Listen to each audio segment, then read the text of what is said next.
We're here with Sarah Fulcher. She's a teacher at Prince Edward County High Schools, and we're going to ask her a few questions about bullying in schools. Alright, so as a teacher, do you see a lot of bullying in your classroom? In my classroom, I'm going to say probably not as much bullying as you're going to see in the hallways. But again, I guess it depends on how you define bullying. I don't think folks realize that when you are just picking on someone, that's actually bullying. And they think of it as friendly picking back and forth to each other when it is defined as bullying.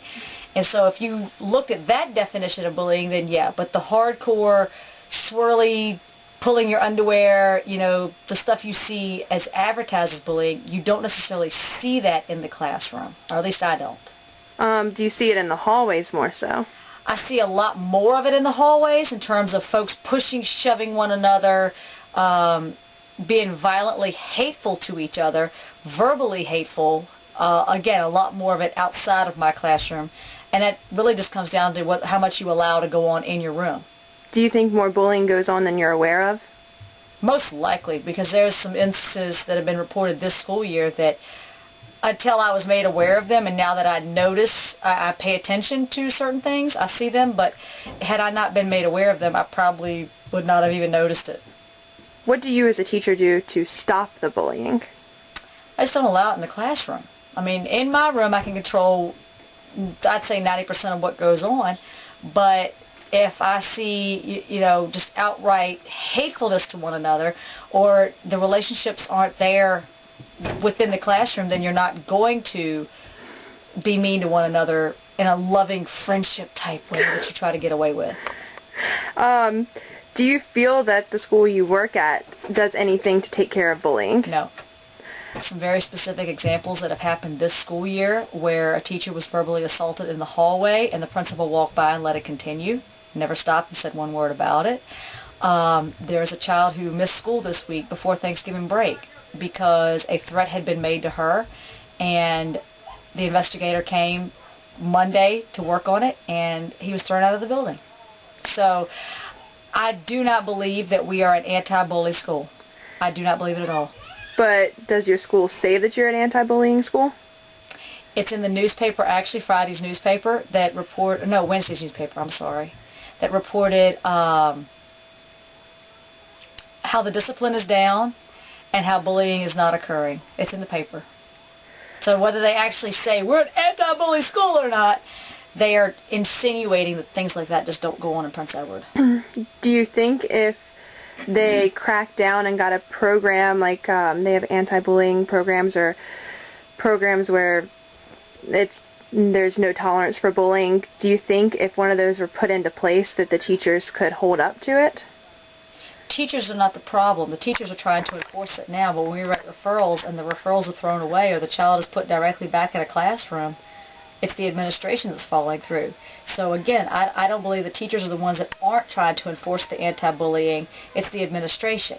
Now, going back to kind of what you were trying to say, if we had a program, I think if this program were put into place and not fallen through like a lot of the programs we do at Prince Edward, we're top of the game in terms of start something this year, but next year it's gone.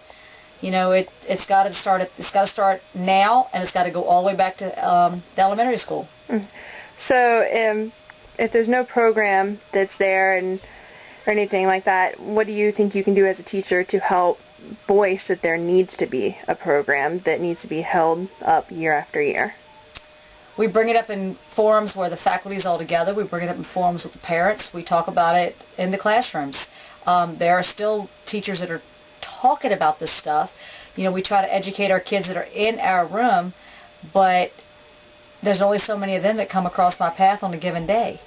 And if the other kids aren't being made aware of this and the parents aren't being made aware of this, and, you know, it's got to be everybody involved. And we've hit a wall. And those of us that are trying to step up and say this is ridiculous, you've got to do something about it, are being, they're trying to beat us down. So, you know, somebody's got to take accountability for it. Yeah, that's very true. All right, well, thank you, Ms. Fulcher, for answering those questions.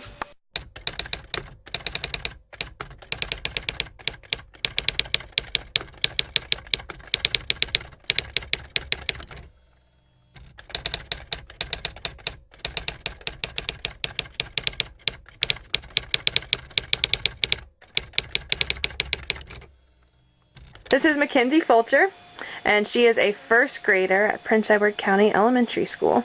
We're going to ask her a few questions. All right, Mackenzie. Have you ever been bullied before? Yes.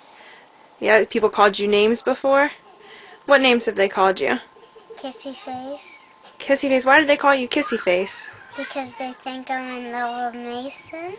Did you tell a teacher about it? Did that teacher solve the problem for you?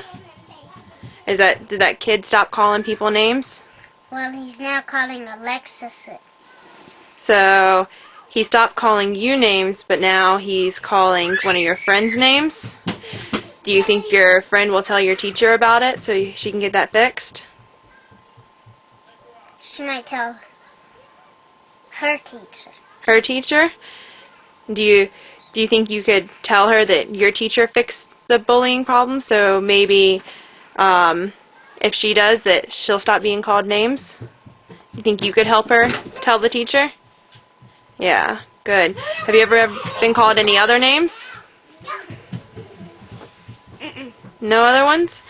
Anything ever happen on the playground? About the hair, some boy in first grade he said that a boy wearing a skirt, and he called me that. He called you a boy wearing a skirt? Did he just stop calling you that name? Mhm. He doesn't even recognize me anymore. He doesn't recognize you anymore, so that's not a problem anymore? That's good.